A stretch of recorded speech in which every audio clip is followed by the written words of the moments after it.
It provides a cultural opportunity for students as well as the community to explore the rich heritage of St. Bernard and the New Orleans area.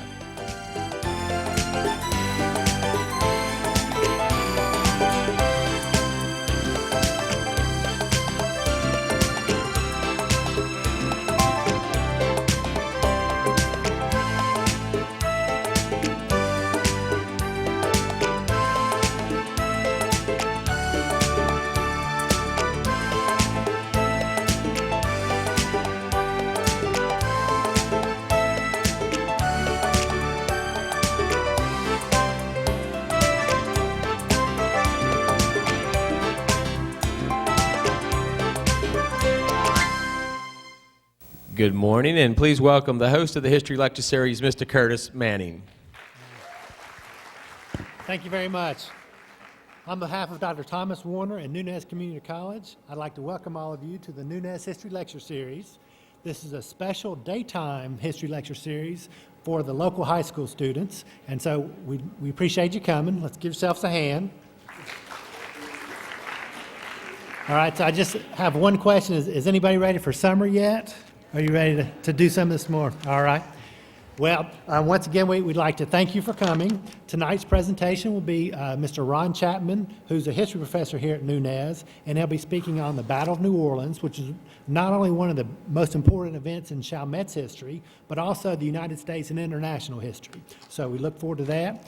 After the lecture, we'll be serving a nice lunch, and you'll be able to go out of the doors and just follow your way around. You'll go to some rooms in the back here, but we have some good ham and cheese and some other selections, and we have a few more dessert selections than just that, but we have various combinations.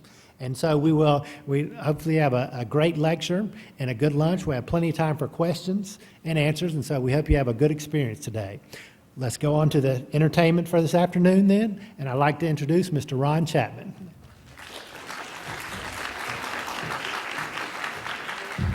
Hello, how are y'all doing? I'm sure most of y'all, have y'all been out to the battlefield? Yeah, you've been out there? Have you any idea what happened out there? Vaguely, huh? Well, you're going to probably learn today more than you want to know. So with that, we'll start. I titled this lecture, But for a Piece of Wood. The reasoning being, you'll find in history a lot of times, major events are turned by very simple things. This could have determined the outcome of the Battle of New Orleans. Sounds ridiculous, doesn't it? But it's really not. There's several factors that I bring in too. Another thing you're going to find from this thing here, that you could make the argument that the British actually won the Battle of New Orleans. Just it didn't realize it. It didn't capitalize on their advantage. So with no further ado, here we go. But for a piece of wood. See if the mouse works. There we are. Okay, first, the background for the British invasion. Opened another front in the War of 1812. The battle in Chalmette here was a result of the War of 1812. The British had gone into the United States. They had burned Washington, D.C. If you remember the White House, as urban legend has it, it was burned, there's no question about that, but supposedly it's called the White House because the scoring on the side of the granite was such that they had to whitewash the building afterwards, and it's been whitewashed ever since. They then attacked Fort McHenry, and if you remember, that's where the Star-Spangled Banner was drafted because the next morning the flag was still flying. They operated quite freely in the United States, and as a result had developed the attitude that the Americans really weren't up to par, so to speak, as a military force. They generally broke and ran when they faced the magnitude of what the British could throw against them. So the idea of coming into the Gulf region, taking the city of New Orleans, then from the city of New Orleans working up the Mississippi River, linking with the troops they already had in Canada, they could in effect control the Mississippi River, open a western front against the United States, okay, and then basically put us in a squeeze play between the two sides. Never accepted the Louisiana Purchase as legitimate. They never did. Even though British banks financed it, the fact of the matter was Napoleon sold land to the United States he didn't own. It was Spanish territory. He finagled it from them, promised to give them something in return, never did, then sold it. So the British position was that the Louisiana Purchase was illegitimate, and as a result, if they seized New Orleans, they could very easily take all but was the Louisiana Purchase and give it back to their ally, Spain. It also served their political and monetary purposes. Expressed interest in returning Louisiana to Spain, just talked about that. The invasion was a much broader plan of conquest. It wasn't just a few ships that arrived. When the expedition arrived, there were over 100 ships of the line, transport ships, and troop vessels. They came with their wives and children, some of the officers. They came with the entire administrative staff they needed to actually run the city of New Orleans. This was going to be their base from which they would penetrate deeper into the United States. Whoop, go away. There, doesn't want to go. There it is. All officers needed for civil government were present. Another one was to overcome the humiliation of the American Revolution. You got to remember, the American Revolution ends in 1783. We're not that far away. We're in 1815, 1814. So the great lion of Europe, Great Britain, had been humiliated by the United States in the American Revolution. This was a chance to demonstrate to the Americans their true posture in the world. Okay? That's why Americans often refer to the War of 1812 as the Second War of Independence. In the First War, we won our independence. In the Second War, we secured it. In addition to that, possible advantages, the wealth of sugar and cotton was stored in the city. The byword of the British was booty and beauty, the idea being taking the city of New Orleans. It had been blockaded, and there was a tremendous amount of wealth in the city. Everything that came through the river system of the Mississippi River flowed through the city of New Orleans and was shipped out. With the blockade, it was accumulating. And as a result, they estimate there may have been as much back then as $3 million worth of stuff in the city of New Orleans. The British had every intention of loading it into empty cargo ships and bringing it home as prize, okay, which is what they generally did. Separation of Western states from the United States. If they controlled the United States, the western part of the United States, in effect, they would become dependent upon the British occupation of New Orleans. So in time, they could take Tennessee, Kentucky, and the rest of these states and have them join in with the British if they wanted access to trade and access to the Mississippi River. Possession of all the trade on the Mississippi River. Because since the New Orleans was at the terminus, anything that operated on the Mississippi River would eventually have to work its way down towards New Orleans, and by controlling New Orleans, they would have the benefit of all this trade. They could tax it if they choose, they could restrict it if they choose, it would be their option. They'd have the chokehold on the central part of the United States. Control over the port of New Orleans, just discussed that. Gain cotton production in the western states. This is a biggie. A lot of people don't realize it, but cotton back then was like oil is today with OPEC, in the sense that the Industrial Revolution began in England with cotton production. And the only great grain, so to speak, long grain, Syrah it was called, was grown in the South. And the South had a lock on the prices. England was wholly dependent upon this cotton. So if they were able to separate most of Louisiana, Arkansas, Texas, Missouri, all these areas away from the United States, these areas could produce cotton directly for England without having to go through the profit motives of the southern states, okay? So this was a tremendous advantage to them as well. Also, the British had been working with the Indians in the War of 1812. They worked with the Indians in the American Revolution, and they allied with the Indians in the French and Indian War. They felt bad about the fact that they had abandoned them after the American Revolutions, and this would give them an opportunity to allow the western lands, west of the Mississippi River, as an Indian reserve. And I had mentioned the fact that they could then effectively link their armies in Canada. So as a result, you can see there are a lot of good reasons for the British to come into New Orleans and try to take this city. This here is a map which shows the distribution. Along the top here, you have where the British, let me get my pointer here, there we are. Over here, you have where the British have been operating. They moved into Boston, they moved into New York. Let me use this one instead, see if I can do it this way. They moved into Boston, they moved into New York, they moved into Washington, and they had the whole coast blockaded. Here's the operation, sphere of operations in New Orleans. Now, an interesting thing happens at this point. What happens is Napoleon has been defeated, so all the power of Great Britain can now be thrust against the United States. As you can see, then they pull troops out of Portsmouth, they pull them out of Bordeaux, they pull them out of Genoa because Napoleon is no longer a factor. They're pulling them out of South Africa, they're taking them out of Halifax, they're pulling them off of the eastern theater of war, and they're bringing them all to Jamaica. And from Jamaica, they plan a major expedition under Sir Edward Pakenham that's going to move against New Orleans right up in this area here. Admiral Cochrane is in control of all the naval forces, and what will actually happen is he will disembark with the troops before Pakenham arrives. Pakenham will unfortunately be on a slow boat from England, and by the time he reaches Jamaica, his forces would have left and he'll be playing catch-up with them. Now, anytime you deal with a war, you have to deal with the weapons of war. And if you've noticed in the wars in Iraq and other places, if you watch the History Channel, you can see the technology of warfare is critical in winning battles. So what were they? First of all, the British didn't have land cannons when they came to the United States to fight. What they decided to do is use the naval guns that were on their ships. The problem with naval guns are, and I'll show you a picture of one in a little bit, they have 4 very small wheels. The purpose being that the only purpose the wheels serve is when the gun is fired is recoil back, and then they just winch it forward again, reload it, and winch it into the hole that they shoot through, right? To get windage, you just steer the ship, okay? When you take a naval gun and put it on land, especially soggy land, is a problem. When you fire the gun, it wants to sink into the mud, it kind of rolls off to one side. So the British are going to be continually struggling with the fact of trying to get their guns properly aligned in the wet, moist soil of the cotton plantation at Chalmette. The Americans, on the other hand, had regular field artillery. That's with these great big wheels. As a result, if you wanted windage, elevation, you just turn a screw and it goes up and down. But windage, you just put one guy on each wheel and you can gradually turn it, and turn it very easily and very precisely. The result of this is that the Americans, even though they have the disadvantage in numbers, would have the advantage in the ability to aim and target the opposition. The Brown Vest versus the Kentucky Long Rifle. The British weapon of choice was the Brown Vest. The Brown Vest was a 79 caliber gun, very heavy. I don't know if you all know this about guns and bullets, but if you take a gun and you fire a gun and at the same time you drop a bullet, both bullets will hit the ground at the same time. It's a function of gravity. The lighter the bullet, the faster it's going, the further it's going to go before it drops. As a result, that's where your accuracy comes in. The Brown Vest, with such a heavy bullet, 79 caliber, wasn't that accurate. It dropped fast. Second thing with the Brown Vest, it was a smooth bore gun, like a shotgun, and it was loose-fitting bullet.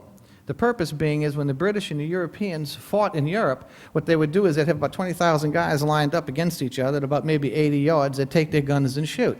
Well, you know, with 20,000 guys out there, you're not really picking on one guy, right? You're just basically shooting in a general direction where they're all standing up, and you figure you might hit something, maybe, hopefully. It doesn't much matter, okay? Let me show you a Brown Vest. Okay. This is a Brown Vest. It was equipped with a bayonet, all right? Flintlock, in the sense that the old flint and steel. What you'd have to do is you load it down the barrel. This was your ramrod. You'd have to open a prison, put your gunpowder in it, close it, cock it, and then fire it, all right? But the main point was it had a bayonet.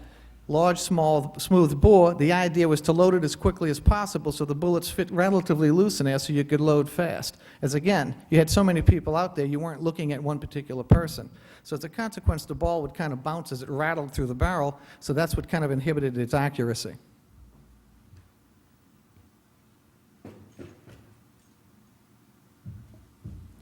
This is a Kentucky long rifle. Okay? Kentucky long rifle was based on the Jaeger model, which was brought in by the Germans in Pennsylvania. They initially made the Pennsylvania long rifle and eventually adulterated into a simpler model, which was called the Kentucky long rifle. 50 caliber, which is about 2/3 of the size, lighter bullet, faster. The genius of this was these people weren't just shooting at crowds. The guys who used the Kentucky long rifle were shooting deer, shooting squirrels, shooting bear. When you got a bear coming at you, you got one shot. If you were him. They were Indian fighters. So as a result, their guns had to be highly accurate. What they did was they found the secret was when they loaded it, they would take the ball, which was a little bit smaller because you made all the balls by hand, so you couldn't really gauge the size. But the genius was to take a little piece of linen, soak it in bear grease, put it over the top, and drive it down, and it acted as a gasket. As a result, that coupled with the fact that it's a rifled barrel, it's got grooves in it like a modern rifle. It's 1:32, which means for 32 inches, it's one complete revolution. When the bullet came out, it was spinning like a gyroscope. As a consequence, it went straight. Figure a baseball. You put a curved ball or a fastball, you put rotation on it, right? If you throw a knuckleball, you don't want any rotation. You want it coming straight, so as the wind hits it, it kind of moves around. The trick is you had to open it up.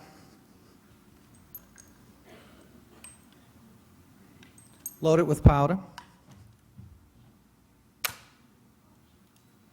So you can see, You had to have a dry day. Because if you got your powder wet, you really weren't able to shoot anything. The advantage of the Kentucky long rifle is you could hit a man in the head at 250 yards. Big difference. Maybe possibly hit somebody in the leg or something at 80 yards versus squarely hit a guy in the head at 250 yards. Where the British are going to be throwing lead in the general direction of the Americans are going to be picking out individual soldiers and basically assassinating them. So as a consequence, you had the short range of the Baron Bess versus the long range of the Kentucky long rifle. Firepower versus high accuracy. Granted, the British had the capacity to throw more lead in the general direction of the Americans, but the fact of the matter was, from the American perspective, every time we fired a gun, it hit its target. Different fighting tactics. The Europeans had rules to war, in the sense that they'd wake up in the morning and have their breakfast and get dressed and dress up in all their pomp and ceremony and march out to the field and line up and try to outmaneuver each other and then shoot 3 times and fix their bayonets and then charge each other, and whoever won the high ground won. In the evening, it got dark, you'd stop, you'd go back home to your camp, you'd set up your camp, you'd get something to eat, you might bathe, dress your wounds, talk about the day's activities, plan for the next day, go back to the battlefield. It was kind of an organized pursuit. The Americans were Indian fighters. The idea wasn't to outmaneuver the other guy, the idea was to kill him. And if you had to kill him at night while he's eating dinner, that's okay. If you had to sneak up on him while he's sleeping and bury a tomahawk in his head, that's okay too. So the British were somewhat taken aback by the fact that the Americans didn't play by any rules. So this was something they had not been familiar with. Targeting officers. In Europe, officers were very expensive. They were usually sons of the nobility. A lot of them had purchased their positions. You didn't target officers in battle. You tried to catch them alive because you could ransom them and make some money off of them. Or there's always the possibility your daughter might one day marry one, even though they may be French or Prussian or what have you. But you certainly didn't kill them. That's why they were dressed up like peacocks. They were also pretty with all the plumage and the medallions around their neck, so you could see who they were. From the American perspective, I've just made it pretty a target. Especially if you wore that nice little medallion around your neck. I mean, does it get any sweeter than that? So as a result, the Americans were targeting officers. The British Army was predicated upon discipline. They responded to their officers' commands. If the officer wasn't there, they did not know what to do. They weren't individuals. The Americans, that was just the opposite problem. There was so much individuals, you couldn't get them to cooperate in any way. This is a picture of the Brown Bess, to give you a better idea of what they look like. This is a Kentucky long rifle. I don't think you can really see it, but if you look up in here, there's a change in direction in the grain. What that is in the stock, that's the patch box. What they would have in the stock is a little box that they'd flip the stock open, where they'd have all these little patches pre-made with the bear grease, so it would speed the ability to shoot. Several other weapons employed. You've heard in the rockets, red glare, the bombs bursting in air. That's it. It's called the Congreve rocket. At that time, all it was just a ball of explosives tied on the end here of what you'd use today, like at first of the year, New Year's Eve. It was pretty. It shot a big red flare as it went across the air, and when it hit something, it blew up, but it didn't do anything. So after the first experiences with Congreve rockets, Americans saw them as fireworks and didn't worry about them. They worked in India because the people there had never seen anything like it, and it was frightening. Okay. The next one here are some of the cannon shot that are used. The first is a solid shot. It's just a solid ball. And what they would do with this as an infantry, they would take it and they would lay it not into the crowd, because you got thousands of men coming at you. You'd set it down at an angle and you'd skip the shell on the ground. That way you could do the most damage. That's where the term, that's how the ball bounces, comes from. Because the reason you got hit and the guy next to you didn't is because that's the way the ball bounced. Cannonballs. Second one's an explosive shell that's hollowed out and it's filled up with gunpowder with a fuse on it. So when it goes, the actual casing itself becomes shrapnel. The third is canister, and that's like basically shotgun, only to figure the ball's about maybe 1 inch in diameter. So you can imagine the damage that's done coming out of a cannon with maybe 3 pounds of gunpowder behind it. The next one is called grape shot because it looks like a bunch of grapes. It's essentially the same thing, but you can see the size of the balls are nearly twice the size. It might pass through 2 or 3 guys before it slows down. The thing they don't have up there is chain shot. What you do there is take 2 cannonballs, put 4 feet of chain between them, load them in the same gun, and when you fire it, it was like a saw swinging around like this as it cut through the lines. So you really get an idea of how horrendous a battle was when you're facing these conditions. The last one's in particularly interesting.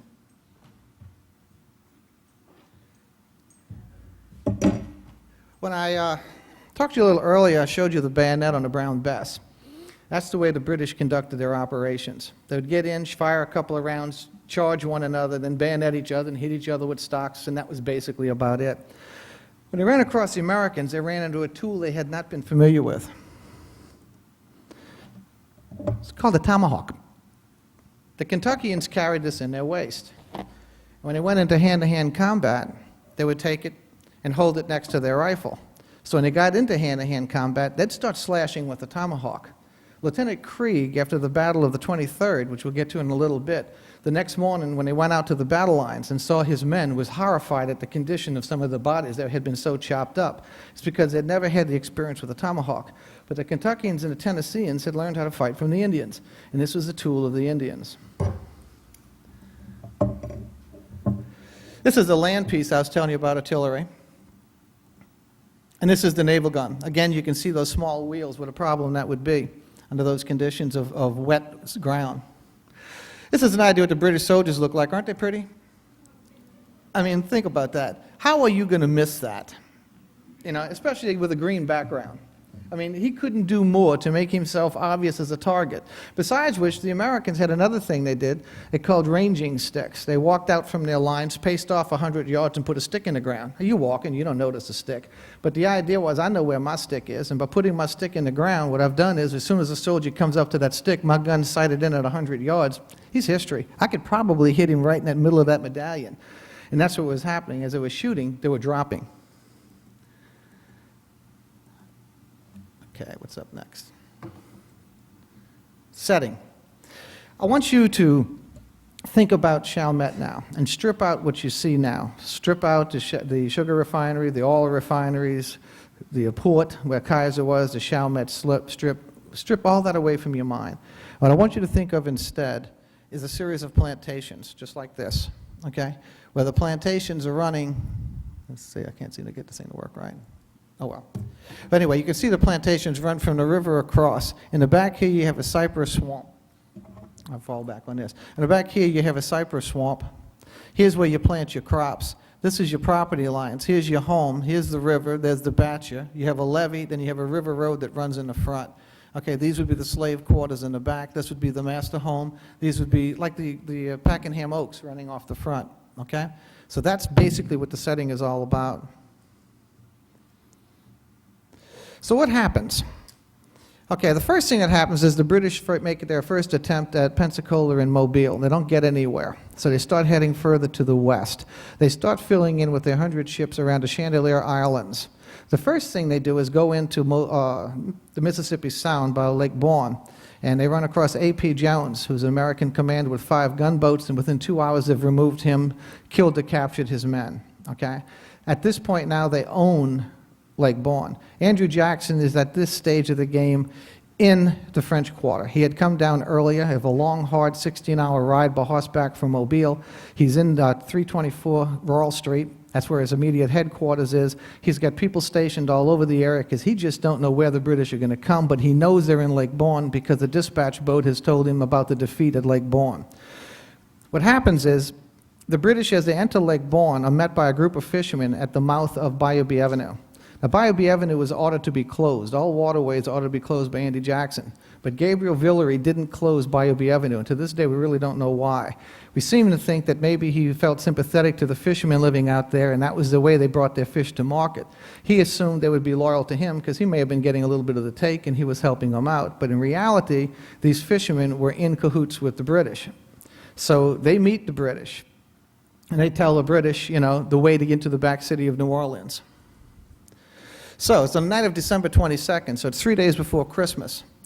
The British have to row from Ship Island. It's almost a 90-mile row, if you can imagine that, each direction. It's cold, it's wet, it's frosty, it's miserable, and these soldiers have to row.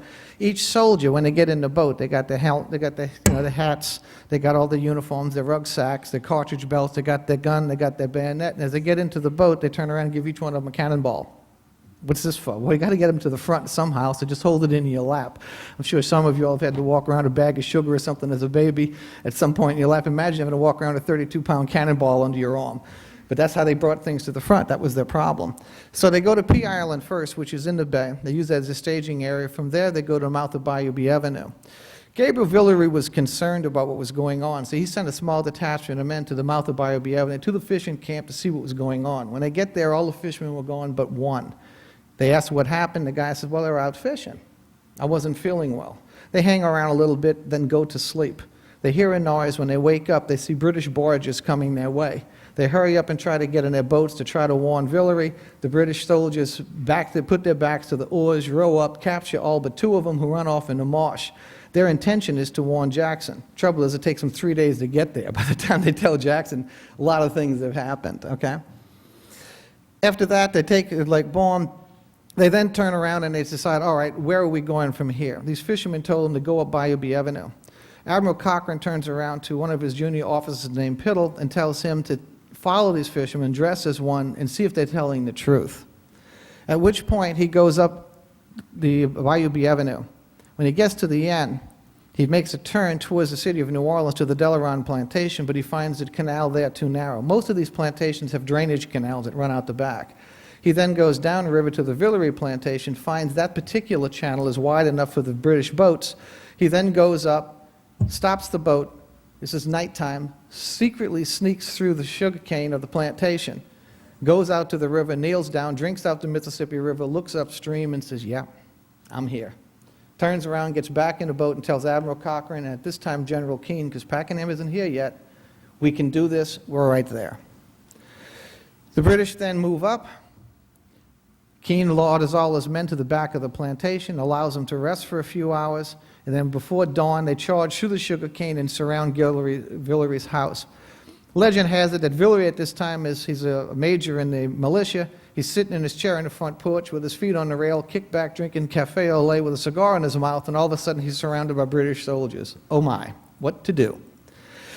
The British take the area, take over his house, bring him into the house under arrest, and while they're arranging the inside to make it basically a headquarters, nobody's really watching Villeray. He kind of walks his way slowly over towards the window, and when no one's paying attention, he jumps out the window and hauls it across the front of his plantation. His dog starts following him. He turns around, kills his dog because the dog might betray him, and secrets himself in the woods. The British are shooting after him. They're chasing him. They finally give up the hunt and walk away. He then climbs down from the tree where he's hiding, heads across the river in a pirogue to the Delacroix plantation, asks them for use of a horse, rides upriver to Algiers Point, there's a ferry operating there, and heads to the French Quarter to let Jackson know the British are at his house. At the same time, Jackson had become kind of curious about what's happening downriver. So he told his chief engineer, Arsène Latour, why don't you go downriver with a detachment of guys and see if anything's happening down there?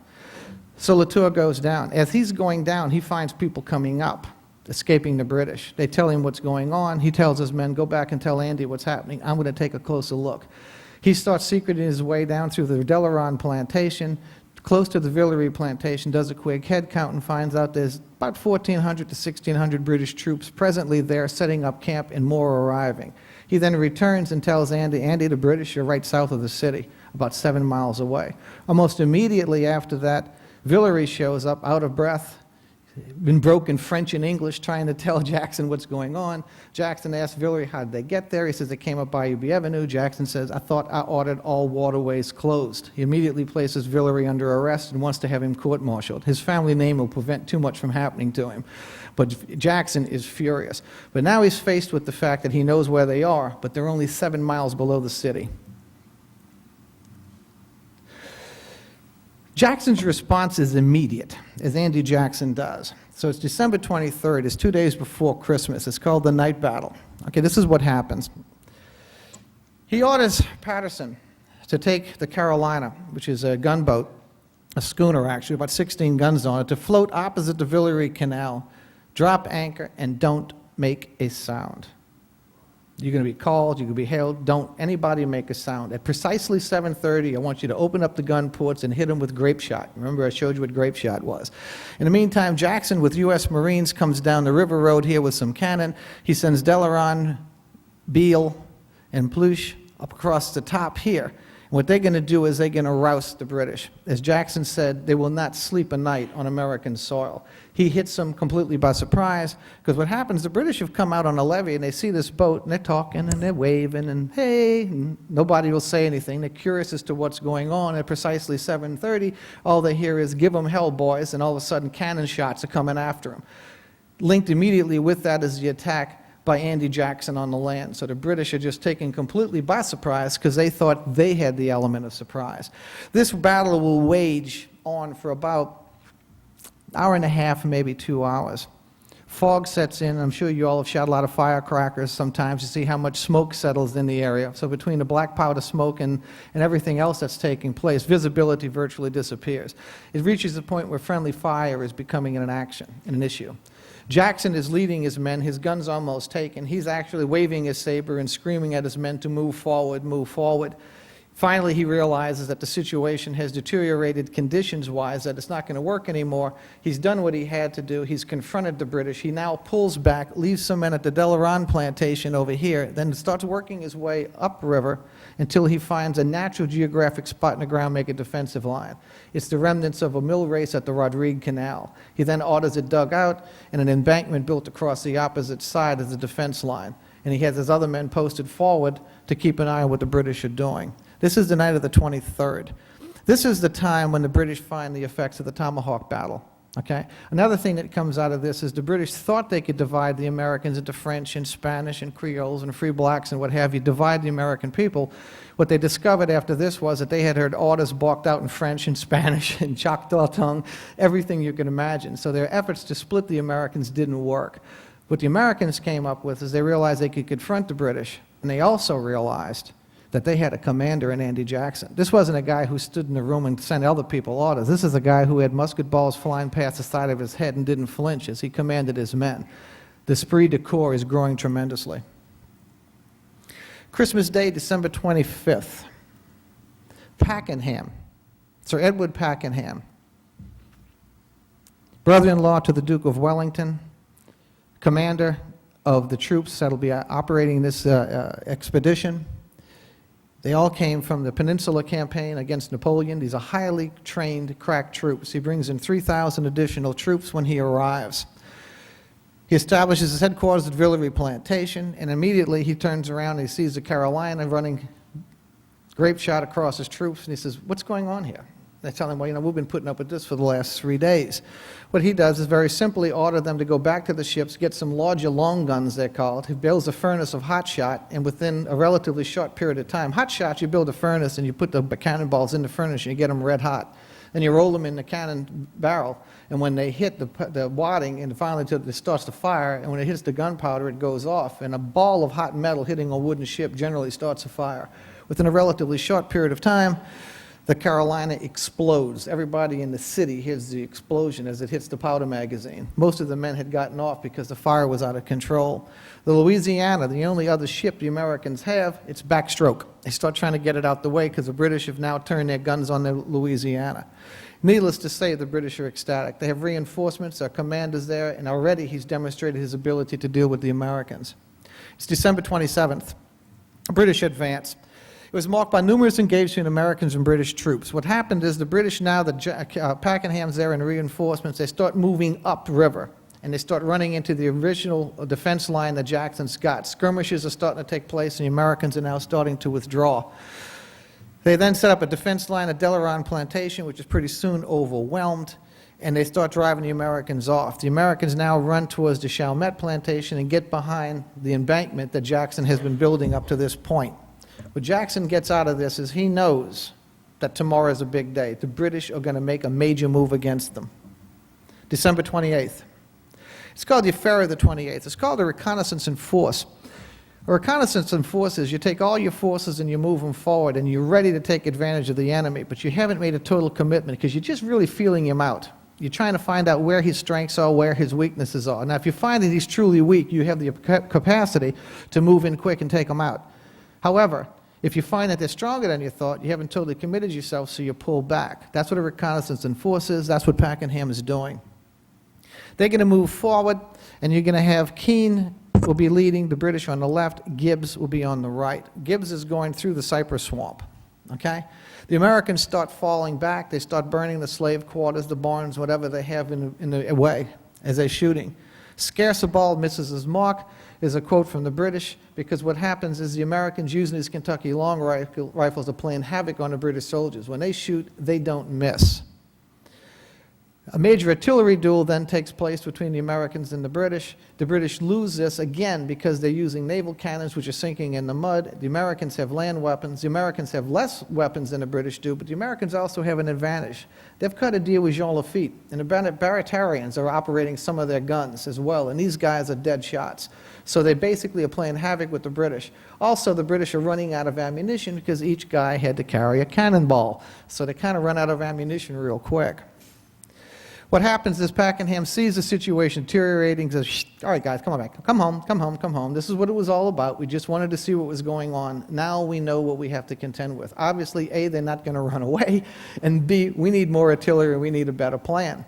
When they get back, Gibbs looks over at Pakenham. He says, "What did you do?" He says, "I had him." He says, "What do you mean?" He says, "I had him. I went through the cypress swamp. I was rounding Jackson's Corner when you called for the retreat. I had him." So, you know, you didn't have email, you didn't have radios, you had no way of communicating that. So Pakenham says, "Well, all right, you know, we'll take that into consideration next time. Sorry about that." Jackson finds the same thing. When Coffee comes back and tells Jackson, "They had us through the swamp," Jackson says, "All right, good. What we're going to do is dig our trench line further into the swamp, put a dogleg towards the city, and put more men out there." So both sides now are feeling each other out and adjusting to what's going on. This was a major test of American resolve because the Americans didn't retreat. Admiral Cochrane had been all along saying, just show them the force of the British arms. The Americans will run away, just like they did in the East Coast. It didn't happen under Andy Jackson. So Pakenham says, all right, let's come up with another idea. This is a picture of, whoop, go back.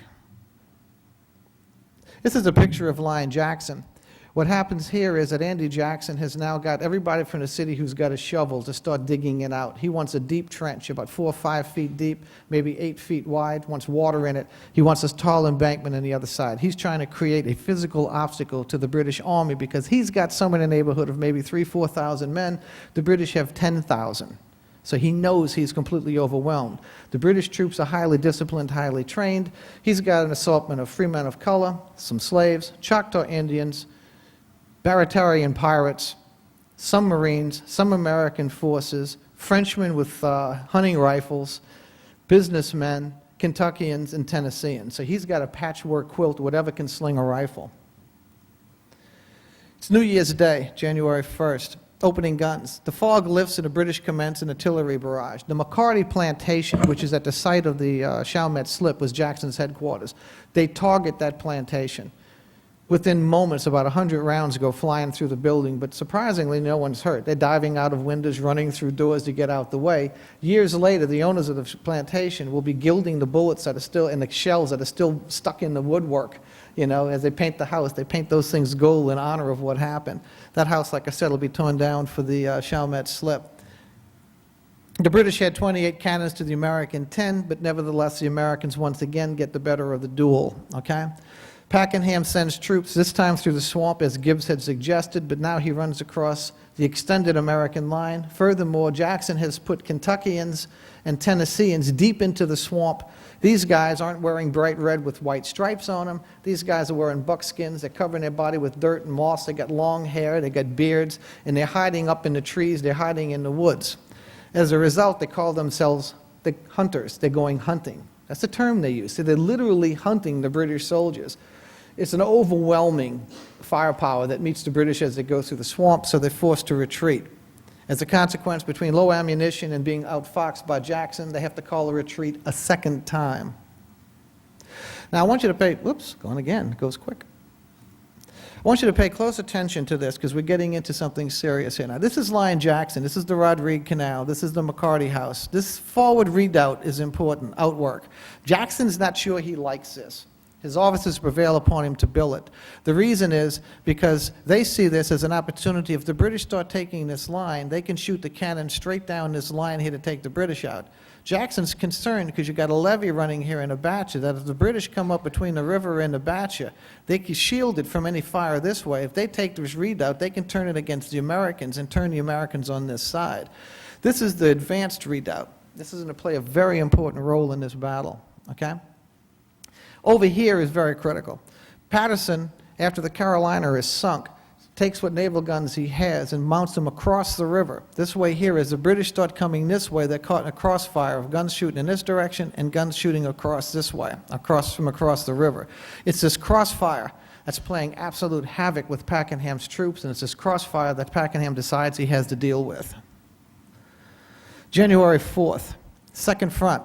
Andy Jackson's convinced the British are coming from another direction. They never come from one direction, but from whence are they coming? He starts hearing that there's something happening out there in Chapman. So he sends WCC Claiborne, and he sends a detachment of free men of color to see what's going on. And he sends General Villeray, too, not Major. Major Villeray is under arrest. He sends his daddy over there, okay? What they discover is the British are burning the marsh. Well, that's a defensive move. They have this long line of supply that's 90 miles long from Ship Island. They're worried about the Americans cutting their supply lines. By burning the marsh, they can see anybody that comes over the marsh. Once Jackson realizes that it's a defensive move on their part, he realizes that they're not coming that way. But they got to be coming from somewhere. They're not just going to come straight into my guns. At this point, you have spies going both directions. Some people leaving the American lines and informing the British. Some people leaving the British lines and informing the Americans. Those leaving the American lines and informing the British are telling the British, you know, right in the center, a little bit off center of Jackson's line, is the weakest point in his line. There's really not very many guys there. And if you focus your attack at that point, you're going to take them. The spies coming to Jackson tell him they're making boarding ladders and fascines. And they're also digging out the Villeray Canal. So Jackson's got to deal with this. Well, boarding ladders are just you take a wooden ladder. Fascines are you take the sugar cane, you cut the sugar cane to 4-foot pieces, you tie them together in groups. And the idea is you run up with the fascines, you throw them in the ditch that Jackson has dug out in front to fill the ditch. The guys take the ladder, set it on top of the fascines, leaning it against the breastworks across the front, and the guys behind you charge up the ladders and go over the line. So that's indicative of the fact that they're going to attack his line. But what's this dam thing? Well, what it is Pakenham has found a solution. He wants to flank Andy Jackson. And so he comes up with a plan. And his plan is absolutely brilliant. What he says is, this is what I'm going to do. Thornton, Colonel Thornton is perhaps one of the most aggressive British soldiers that's been in this battle all along. He calls Colonel Thornton aside and says, I want you to take 1,400 guys. I want you to get in some boats. And I want you to go across the Mississippi River as soon as possible. When you get there, I want you to organize an attack against Patterson's guns on the West Bank. And I want you to do this early. I want this to happen before daybreak. I'm going to line all my guys up in the dock, and we'll be ready. When you attack Patterson's guns, Patterson's going to have to take those guns on the West Bank and turn them downriver to defend his own position. That means they aren't hitting me. At that point, that signal of the shooting across the river indicates to me that you're there, they've turned the guns, I don't have to worry about getting hit from the side like I was before. That'll signal the commence of the attack. The idea of the dam is, at this point, Pakenham says, I'm going to sleep, gentlemen. I'll see you in the bright early mornings. I need some rest. Biggest mistake in his life. He goes to sleep. Admiral Cochrane takes over. Now, the British intended, soldiers wanted to drag the barges up, put them in the river, load the guys in, and send it across. You don't tell a Navy man to do anything on land, right? That's not in their scope of things. His idea is to dig out the Villeray Canal and have all the boats in it. Build a dam at the end. What you do is you open the levee, the water flows in from the Mississippi River, it hits the back of that dam, the water rises, the boats float, and you guys just paddle out. Engineering-wise, it's elegant. So they spend the entire night digging out this canal. They get the boats in there, and when they open up the levee and the water rushes in, it hits the dam, the boats float up, the dam breaks, the water runs out the back of the plantation, the boats drop back down in the mud. Pakenham gets up, has his cup of coffee, the first person he runs into is Thornton. What are you doing here? You're supposed to be on the other side of the river. Well, I thought I was too, but we had problems last night while you slept. So at this point, Pakenham is furious. He goes up to Thornton. He says, well, what do we have? He says, well, we got a few boats here. He says, all right, take what you can and get across the river now. Thornton then embarks, but for a piece of wood. Back to this. This might have determined the Battle of New Orleans. I'll show you why. All right, this is the plan of operations in general. Okay, here's the city of New Orleans. Jackson has two lines, Line Montreal, Line Drupry, and Line Jackson. So if he gets overtaken here, he can run behind this. If he gets overtaken here, he'll run behind that one. If he gets overtaken here, he's in the suburbs. But he'll fight in the suburbs.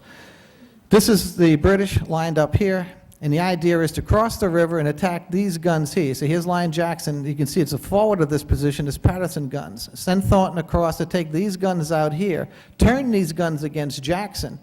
Now, once that's been accomplished, okay, you got this levee running along here. Tell Renee you can run along the Batcher using the levee as cover because the Americans can't shoot you. You're behind the levee. And take that forward redoubt. Once you take that, you can then turn those guns against the Americans as well and reinforce this position and round the Americans at this point.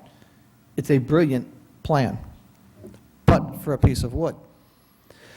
This is the plan, okay? It's an exploded view of it.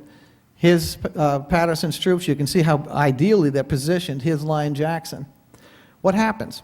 They load the British soldiers into the boats. They get them all set. They push them out, and nobody took a piece of wood and threw it in to see if the Mississippi River had a current.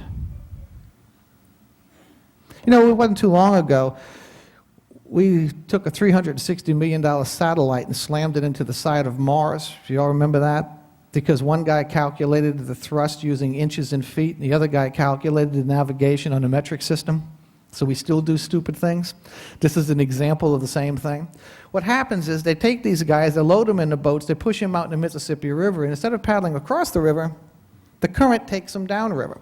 So these guys are paddling frantically against the current as the current is washing them further and further and further down. In the meantime, Pakenham's got all his men lined up. Keene turns to Pakenham and tells him, hey, look, you know, tonight is going sour. Everything is not looking good. Why don't we just wait another day? I mean, nothing's going to really materially change, but tomorrow, Thornton will be over there. We can reinforce him. I mean, why wait another day? Pakenham says, look, I'm running out of supplies. This is 3 times we're going after the Americans we've lost. It's cold. It's wet. My men are exhausted. Morale's in the dumpster right now. He's fatigued mentally. It's like, we're going forward. We're going to do it. Damn the torpedoes, full speed ahead. That's basically his attitude. What happens is he's got all his troops lined up. Fog starts lifting, the sun starts coming up. Pakenham's listening for the sound of guns. You don't hear anything. Fog starts lifting a little bit more. Pakenham's listening for the sound of guns. Doesn't hear anything. An American on the other side, as the fog starts lifting, says, well, look at that. Don't they look mighty pretty up there, all dressed up in red, lined up? He takes his cannon and sets off a round of grape shot right into the British lines. That's the opening shot. Pakenham knows that. He fires a Congreve rocket, which is a signal for the British to advance, and the British start advancing. When the sound of the guns on the Chalmette plantation battlefield start taking place, Thornton has just touched the other side. He now is 1.5 miles further down than where he was supposed to be. He has to move at double speed all the way up here, okay, to try to accomplish the mission he was assigned to do. And the time schedule is terribly off. All right, this is the Battle of New Orleans on the East Bank. Here you got the levee. Here you got the forward redoubt. Renee's running up this side with his troops. You can see these little blocks. He's supposed to take the forward redoubt. Over here, you have Gibbs. He's sent forward with his troops. Remember we talked about that very forward redoubt, abandoned redoubt? What Pakenham had done, he had taken the sugar cane and the ladders and put them all in a forward redoubt. He then turned around to the commander of the 44th, Mr. Huggins, and told him, this is your job. Put your guns down. Your job is to take these ladders and take these fascines, get ahead of Gibbs, and throw the fascines in the ditch, put the ladders over the top, and get out the way, and Gibbs is going to follow you and go over it. Now think about that. You want to charge the American lines with a ladder? A little bunch of sugar cane in your hand? Huggins is not happy about this at all. In fact, when he goes what he thinks is a forward redoubt, he don't see anything, he don't do anything. So when the battle starts taking place, Gibbs's men start to move forward, and they look around, where's the 44th? So they're panicking. So they're starting to lay on the ground because they're getting hit unbelievably with the amount of power, because another thing that's happened is, you know this weak part in the line? If you look at these lines here, this little block here, it's not anymore. Because overnight, Jackson had got resupplied of 500 Kentuckians, and he lined them up in the 4 lines. The idea, you shoot, you step behind, shoot, step behind. The British would refer to this as rolling fire. They'd never been involved in anything like this, especially the accuracy of the fire, even during the battle of the Napoleonic battles. Keane is on this side coming up this way here with his troops. What happens is Pakenham's running across the middle. He sees the confusion, runs across to Gibbs and says, "What is going on?" He says, "I don't have my ladders and fascines." Pakenham is furious. When he finds Huygens, he threatens to court-martial him when this thing is over with, and probably one of the last words he's quoted was saying, "but for want of courage." Is the last quote we really have from Pakenham. At this point, he's trying to get the 44th up with all their ladders and fascines. He's trying to rouse the now demoralized troops under Gibbs to move forward to penetrate this line. At this point, he's shot in one arm, he's shot in the other arm. So he's riding his horse with both of his arms kind of dangling at his side, barking out orders.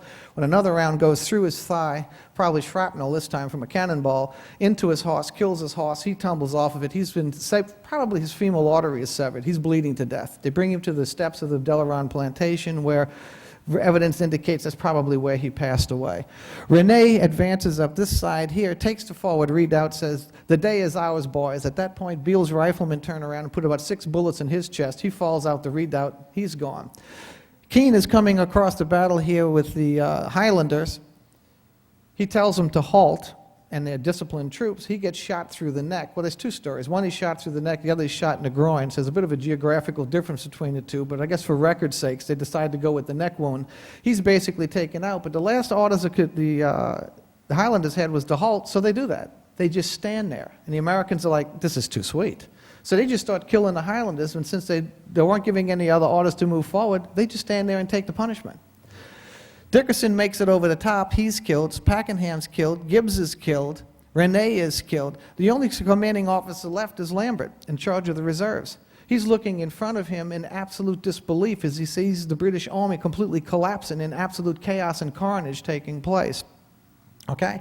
What happens is they start running away, dropping their guns and running away from the field of battle. He's got the reserve troops. He's trying to figure out where to go, and all of a sudden he's got this wave of British soldiers in a panic passing through his lines, which transfers the panic to his men, so total confusion's taking place on his side. So the British attack here within an hour and a half has completely dissolved. This is some of the pictures. This is the McCarty house here. You can see the line of battle. This is Rene coming up. That's the forward redoubt. This is what's left of the Chalmette plantation. Andrew Jackson had it blown up so it wouldn't be an obstacle in a battlefield. By the way, as a sideline, Ignace de Chalmette was behind the American lines. He was 60 years old. After the battle's over with, he digs through this with his cane, goes back to his little apartment on Conti Street, climbs in bed, never gets out of bed, and dies 60 days later. This is a picture of Gibbs's charge. You can see the ladders and the fascines. It gives you an idea what they look like. This is the American side. If you can see free people of color and everything in the American side. This is not uniformed men, right? You got a whole variety of people here. Again, this is Coffey's defense. You can see the African Americans here. This is on the extreme, almost in the swamp, shooting into the British lines. This is Rene trying to take the forward redoubt. Here you got him being bayoneted. Actually, he was shot several times. This guy's waiting to clobber him, according to this picture. But again, you can see the ladders and the fascines. You see how they use the ladders. This is Pakenham falling. You see they're carrying him off the battlefield. Here's the exploding shell that they, these are woodcuts from about the time. This is another woodcut of the same thing. Again, you see all the soldiers on the ground. Okay, here's the horse here, and here's Pakenham being held by his aide-de-camp. Actually, it was his aide-de-camp that caught him as he fell off the horse. This is another aftermath picture, but this one's kind of interesting because you can see all the bodies, and again, you see the ladders and you see the fascines scattered all over the battlefield. Here's all the fascines. So you see what a part it played in that battle. Now, after the battle was over with, the officers who were killed were treated different than the enlisted men. We don't know where the enlisted men were buried. We're still looking for their bodies. But the Major General, Pakenham, Gibbs, Rene, they disemboweled them. They took their internal organs and they buried them underneath a pecan tree, a collection of trees, which they claim, rumor has it, never produced any pecans. After that, they took their bodies, they stuffed them in barrels, filled them up with rum, sealed it, and basically they pickled them. and sent them back to England for proper burial. This is a statue that's at St. Paul's Cathedral of Generals Pakenham and Gibbs. They were best of friends, and they both fell in Chalmette. That's why you have the streets named after them. Now, this is where it gets interesting. The West Bank. What is Thornton doing? Okay. Despite all the delays, Thornton crosses the Mississippi River and on double time begins his assault. As he moves forward, every American defense line crumbles. The Kentuckians that Jackson sends over there literally run away into the swamps and hide. So they're unimpeded. Thornton works his way up. As he gets close to Patterson's situation, wants to swing the guns downriver and open fire, but he's got the retreating Americans in front of him. He's ready to kill them. He don't care. He's after the British. If they're in the way, tough. But his officers prevail upon him. You can't spill American blood. At which point he spikes his cannons. That means driving a spike in the touch hole so nobody can use it. Signals to the Louisiana to come close. All of his men get on the boat Louisiana and push off. Thornton immediately takes over Patterson's gun position, starts taking with guns that haven't been spiked and turning them to the American lines. He then climbs up on a parapet to see what's going on and is absolutely dumbfounded when he sees total chaos on the other side. The field is covered with soldiers on the ground. You have close to about 1,700 men down, 700 dead, the rest wounded. You got a whole lot more that are laying down playing like they're dead. It's like, oh, Lord, please don't let me stick my head up. So you got nothing but red uniforms on the ground. He's overwhelmed by what he sees. But he's been given his orders, and his orders were to advance. So after securing that position, he then begins his advance. Okay? As he advances, Morgan and Patterson are continually forced to give up their positions. Okay? Thornton continues his drive upriver. He keeps pushing the Americans back. There's just like they had on the East Bank, they had several defense lines. There's several defense lines on the West Bank. Okay? As they start going up, British now are behind Jackson's position on the East Bank. They've moved behind him, and they keep moving up towards Algiers Point. When they finally get to the last defense line the Americans have, Bois-Gravois, Thornton is wounded. He could have pushed through this line, and the Americans would have probably crumbled, but his guys have been at it all night. They've been rowing. They've been running upriver. They're tired. So he figures, look, I'm going to stop here. I'm going to get some reinforcements, and then I'm going to keep advancing. He's also wounded, so they take him to the back to get his wounds treated. He turns to General Lambert, and he asks General Lambert for reinforcements for the West Bank. I have them. I have them. I've taken the West Bank. Give me cannons, give me men. I can push these guys out the way as I've moved out the way every way. The Americans have no way of reinforcing the West Bank. Once I take Algiers Point, I'll start lobbing cannon rounds into the French Quarter. Now imagine how the Creoles in New Orleans would have felt if cannons had come into the French Quarter. And Jackson couldn't have done anything because there's no way he could have dislodged the British. Plus, he was pinned down because despite the fact that he beat the British still had 8,000 troops they could throw against him. So he couldn't leave without having them move upriver. So he asked for reinforcements. Lambert is distraught. Here's a guy who is not a senior officer but has suddenly become one. He's seen carnage the likes of which he's never seen before, even in all the Napoleonic Wars. He's overcome by the amount of death and destruction that he's seen. When Thornton tells him this, it's like, I don't know. So he tells one of the other guys, Dickerson, go over there and make an assessment. Dickerson's just as distraught as Lambert is. He checks the thing out, he comes back and he says, well, this is maybe so, but I'm not really sure if it would work. Thornton's like, you got to give me reinforcements. We've got this thing. We've won this thing. Lambert decides, no, enough is enough. He's looking at the wounded. Okay? The British then turn to Jackson. They want to pick up their wounded. Jackson's position is, fine. What are we going to do about the West Bank?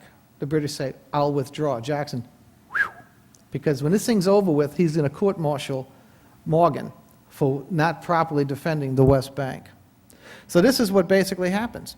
You see, here's Jackson's line here. This is how far the British went up. Here's Jackson. They had gone up all the way behind him. This was the last defense line. Once they got here, here's the French Quarter. Okay?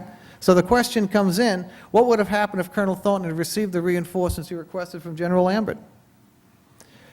What would Jackson have done had the city of New Orleans come under attack from the West Bank? If he left, the British would come up. If he stayed where he was, he couldn't defend the city. He couldn't even be there in person.